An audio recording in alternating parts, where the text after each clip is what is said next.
বন্ধুরা একদম ঠাডা পাড়া ওইদের মধ্যে আজকে আমরা আয় পড়ছি আমাদের বিজয় চত্বরের সাবেক আজম চত্বর, যেটা শাসিন আমল আজম চত্বর নামে পরিচিত আছিল। এই যে দেখুন এটা বাইঙ্গে একেবারে গুরুগায় করে হালাইছে, এটাতে বুলডোজার দিয়ে বাইঙ্গে হালাইছে। কয়দিন আগে আপনারা বিভিন্ন ভিডিওতে দেখছেন এটা বুলডোজার দিয়ে বাইঙ্গে ঘুরাই হালাইছে, দেখেন এই অবস্থা করছে। সম্ভবত এখানে হাসিনার আমলের শেখ হাসিনার যে নিদর্শনগুলো আছিল ওইলারে বাইঙ্গে চৌচির করে হালাইছে। এইটা হচ্ছে মূল কাহিনী। আমার যতটুকু মনে হইতেছে এখানে কোনো একটা সুন্দর একটা ডিজাইন দিবে বা সুন্দর একটা পরিবেশ করা হবে।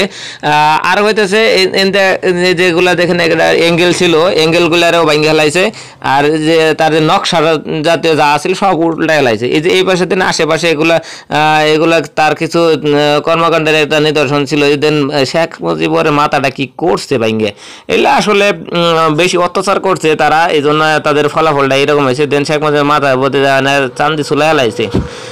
দুই পাশে এরকম একটা মিউজিয়ামের মতো একটা শিল্প ছিল।